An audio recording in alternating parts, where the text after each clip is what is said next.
is a modern metropolis. Here you'll find plenty of people, towering skyscrapers, and a commercial city. But it's not the most typical of places south of the Yangtze River. If you want to see that, you have to head on over to Kunshan. It's very close nearby, and there you'll have an excellent 2 or 3 day stay. And that's exactly why we're here today. I'm Yin, and welcome to Travelogue.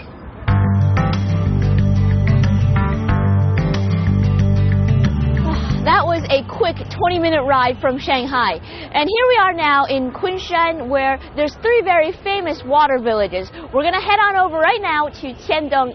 And I think I see plenty of buses over there, so going to hop on.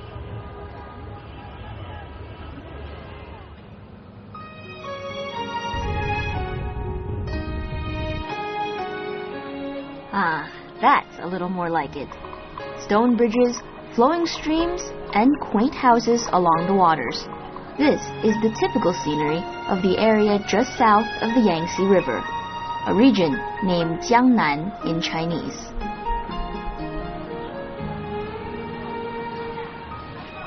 It's one of the most idyllic sights to see. Kunshan's ancient water towns are places you might only have envisioned in your dreams. So villages like Zhouzhuang, Jingxi, and Tiandong need to be experienced with the heart.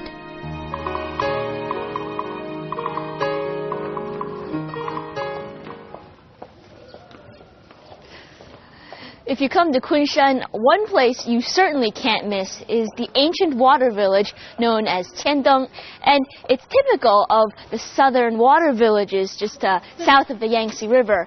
And besides the wonderful scenery here all around, one thing you should note is that many artists and literary scholars call this place home. In particular is the man who established the Kun Opera.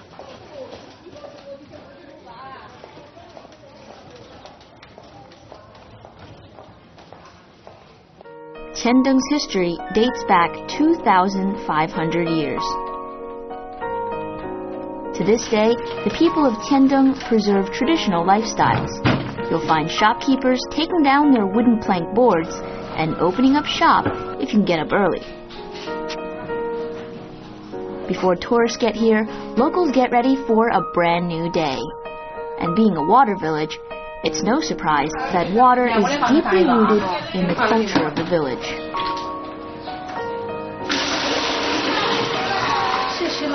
There's no admission fee to tour the streets of Tiandong, but you need to buy a ticket if you want to see the tourist attractions here.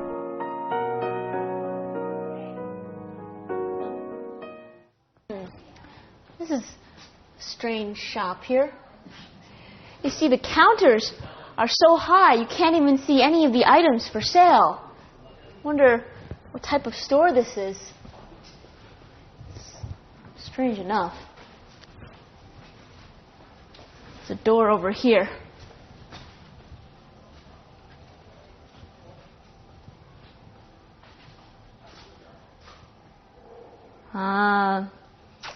It's a pawn shop. This pawn shop was built in the late Ming, early Qing dynasty. The goods that could be pawned here range from clothing and common items to jewelry and other expensive goods. Since this was a high-class pawn shop, the pawn manager would evaluate the prize goods, whereas his attendants would examine the cheaper items. Back then, this was the largest pawn shop in the Jiangnan area. The owner of this pawn shop was the Yu family, a wealthy family who lived in this large complex with over 120 rooms scattered over 6 buildings. These are 6 vertically lined one after the next. So, as you walk deeper into the buildings, you can see different halls and the entire complexity of the residence. This was the living quarters of the elite.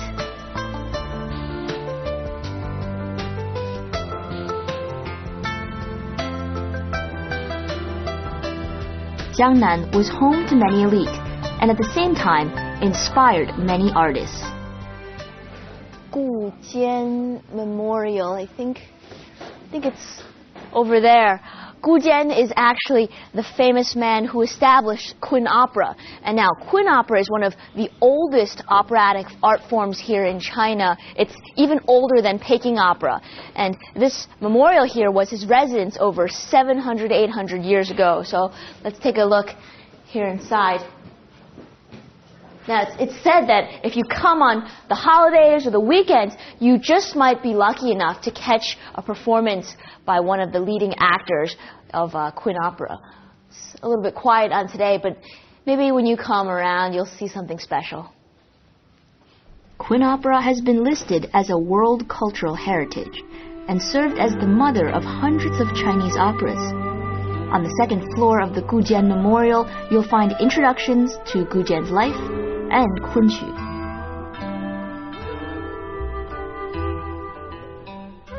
Besides Gu Jian, a famous Chinese philosopher, Gu Yanwu, is a Qiandeng native. The Gu Yanwu residence was built in the 17th century, and Gu's family was one of the four most distinguished families of the Jiangnan region, with members becoming the officials and famous scholars in the Ming and Qing dynasties. This residence was built in the typical early styles, and the garden in the back really resembles a miniature emperor's garden.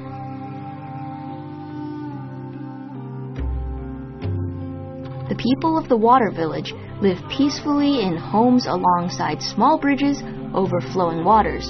The town is encapsulated in a bubble of tranquility. So, it's no surprise we can find an ancient temple standing quietly over here. The Extending Happiness Temple was built in the 6th century. It's said that in the year 1008, there were 1008 rooms, and the temple accommodated more than 800 monks and priests.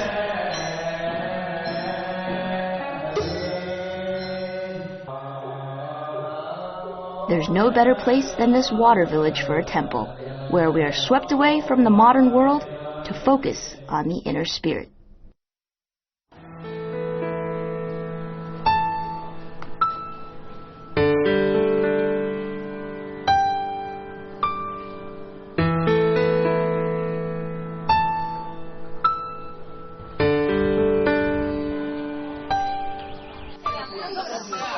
A part of getting to know Qiandeng is tasting the delicious local snacks. Shops can be found at virtually every corner, so be sure to give it all a try. You won't regret it.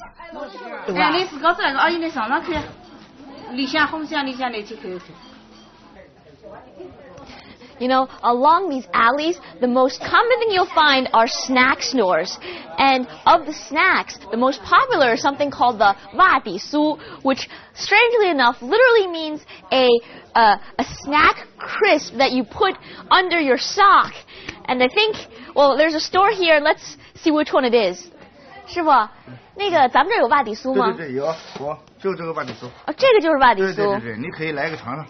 看一下这个东西，咦，这个为什么叫瓦底酥啊？这个瓦底酥的来历很长，有几十年了。这个形状像瓦底，做起来瓦底酥是酥的，有几层做起来，吃起来要挺香，香葱椒盐的。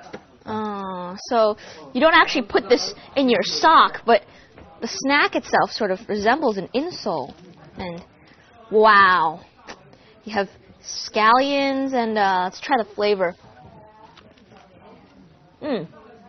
Really fragrant. It's salty and sweet.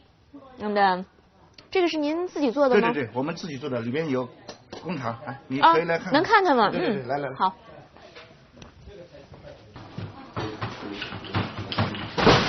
Like most stores here, this is a mom-and-pop shop where everything is fresh out of the oven. If you're the curious type, you can even see them at work in the back, kneading dough, shaping the pastries, and baking it in the hot ovens. Every family knows how to make these local snacks, and the narrow alleys are filled with the fresh scent of wa di su.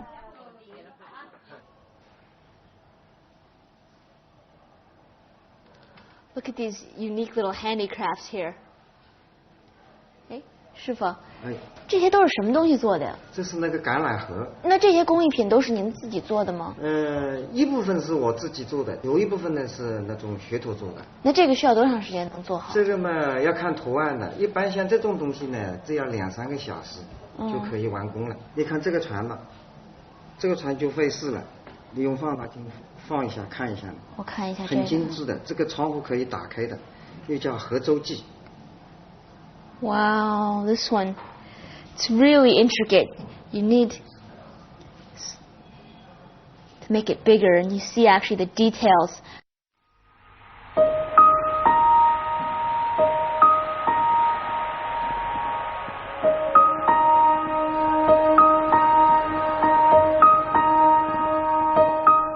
Tiandeng is not big, so a few hours may be all you need to see it all. But I would recommend that you stay here for at least an entire day to experience the full flavor of the water town from sunrise to sunset. Kunshan, as one of the most economically wealthy regions in China, is surprisingly blessed with the mystifying natural charm of these water villages, where the modern world seems to be a concept far remote from the people. It's like that in Tiandeng and also in Zhouzhuang. All right, so here we are in Zhouzhuang, and luckily from Kunshan there's plenty of buses that run every single day, every 10 minutes, and it takes maybe only an hour to get here, a little less. So Zhouzhuang, though, is exactly the place I want to be at because it's the most well-known water village here in China. So I'm going to go check it out.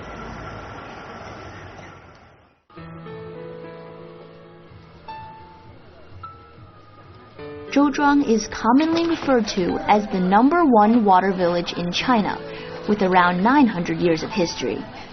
The beauty of Zhouzhuang lies in her many scenic and historical sites, ancient bridges that link the whole town together, and the houses that were built according to the twists and bends of the rivers. Zhouzhuang is surrounded and divided by lakes and rivers, so it's no wonder it's been called the Venice of the East. Entrance into Zhouzhuang is now 100 RMB, which covers all the sites here. Once here, be sure to take the boat tour to get a view of the entire village. It's just 10 RMB per person, but you have to wait for the entire boat to fill up. Or you can rent the entire boat for 80 RMB. If you're lucky, the woman who navigates might also sing some local tunes.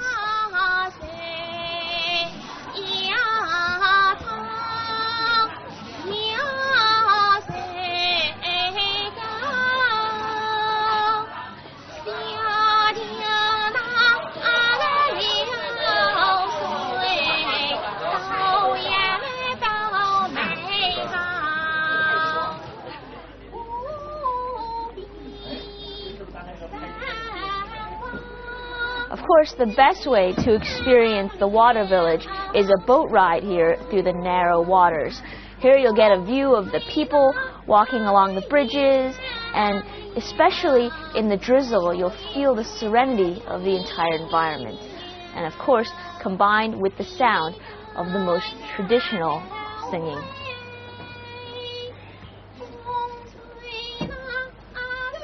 My favorite sight in Zhouzhuang is watching the drizzle on a breezy day. And chances are that you will just get a rainy day during your stay, as it comes and goes at any time in Jiangnan. So, always be sure to pack an umbrella. On days like this, the glistening stone pavements, black tiled roofs, and slightly perturbed water surface paint a particularly artistic picture.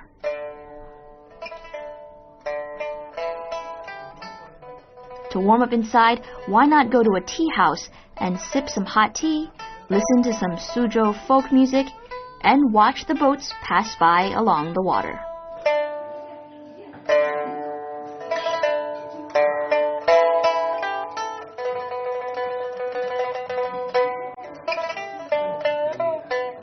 For some people, sitting by the water may sound like a waste of time, but in Zhouzhuang, nothing is more enjoyable. You can relax and watch the local people going about their daily business like they did hundreds of years ago.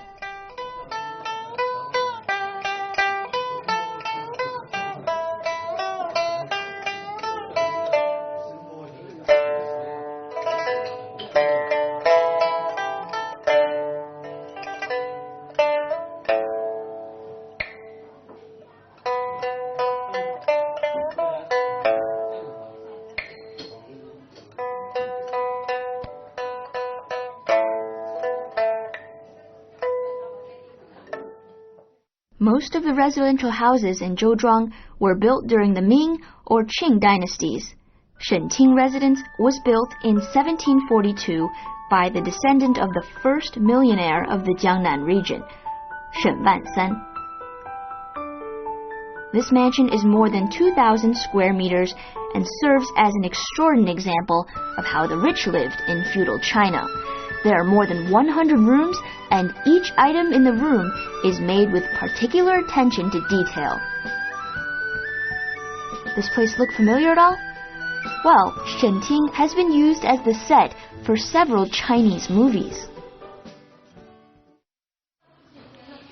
This is a pretty interesting view from upstairs. Just like back in the old days when girls would stand up here and get a little peek at the men who would come and try to court them. They weren't allowed to come face to face with these men, but they could get a little look through the corner of their eye. Pretty interesting.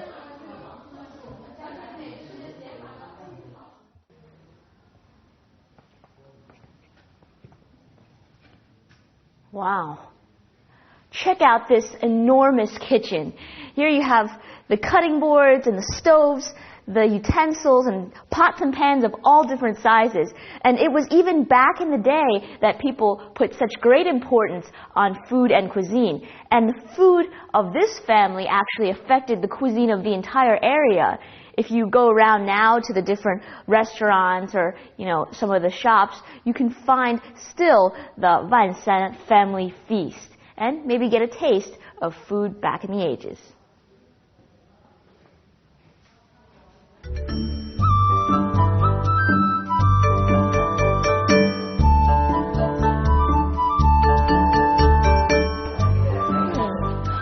Along this cultural street, a lot of things that you'll find are crafts, but in particular, it's these handmade crafts that appeal the most. And for instance, see this woman over here? She's making cloth and using this spinning wheel to make the items in her store. Let's take a look inside here. Next step is actually weaving it, see? It's hard to imagine that everything here is made by this process. And back over here is a store with shirts and bags and children's clothing. You can see all sorts of that. Look at that. It's the local style. And although most people don't wear this anymore, some people still do, the elderly and maybe traditionals. 老板，我能看一下这件吗？好的，可以的。Okay. So you don't see many people on the streets with this, but I don't know. Maybe it does sort of would look good on me. Not quite sure about the taste. What do you think? Huh?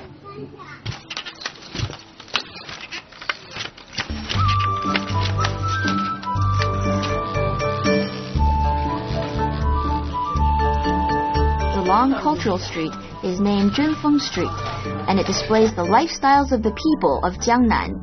Stores have been preserved from centuries ago, with craftsmen working in the traditional ways, to give visitors a better sense of what life in the water town was really like. Not only can you see it with your eyes, but you can also purchase these handmade goods and bring out a little bit of Jiangnan in your house. But don't forget to bargain.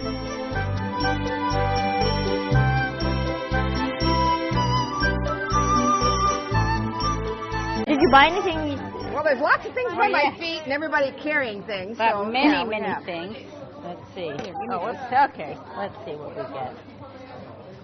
Are they all? Oh, we got the little. I love the little shoes. I have a shoe collection. I have. This is the cloth. The cloth. The very simple cloth. Scarves. Oh, I like this. This is my favorite. They actually have my size here. What is this? This is of the of the town with the boat. It can be said that the spirit of the town is buried in the water.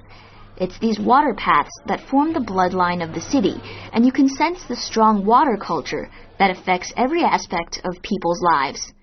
Whereas we have streets and roads, Zhouzhuang's streams are the main means of transportation. Jiangnan's weather is mild all year round, so it's a good tourist destination anytime. However, you have to dress warmly in the winter. Although the temperature is not low, the dampness makes the air feel chillier than it actually is. It's a really beautiful village and you should definitely go. Yeah, you have never seen anything like it.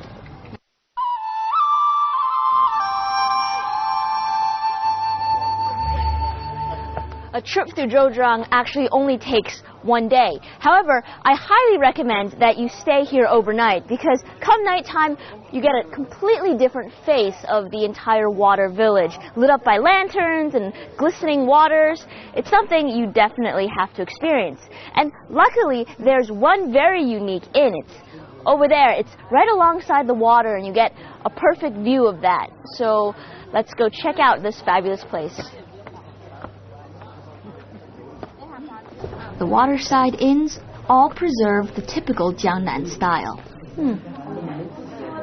哎，您好，那个能看一下房间吗？嗯，好，谢谢。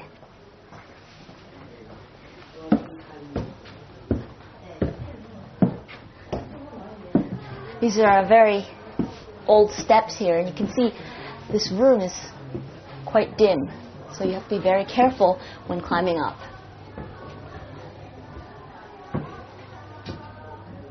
Wow. This is a pretty homey room here. And back many years ago, this just was a typical residence.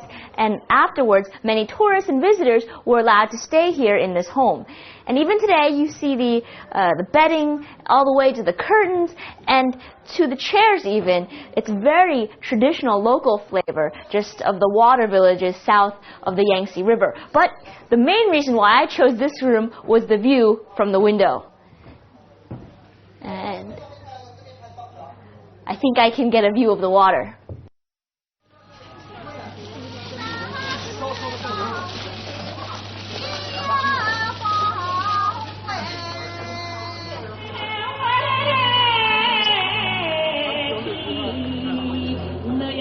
To see Zhouzhuang's culture, you can catch the nighttime performance, Zhouzhuang's Four Seasons.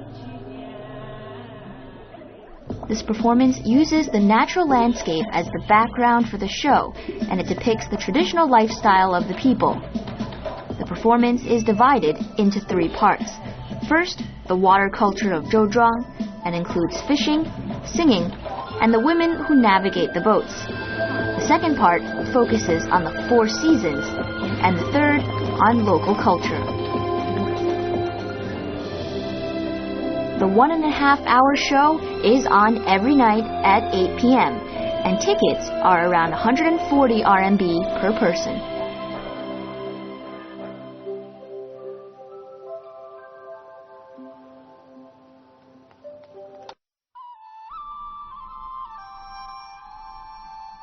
Now that we've satisfied our eyes, it's time to satisfy our stomachs. If you have half a day, head to Yangchenghu. From Kunshan, there's a direct bus line that takes only 20 minutes. There, you can enjoy some of the most famous hairy crab. During the fall months, hordes of people will gather here to enjoy this delicacy. And the crabs are generally priced high, from at least 60 to over 100 RMB per crab, depending on size. And speaking of size, the crabs here are as big as 250 to 300 grams. And they're expensive because the water quality is excellent and the crab meat is very tender.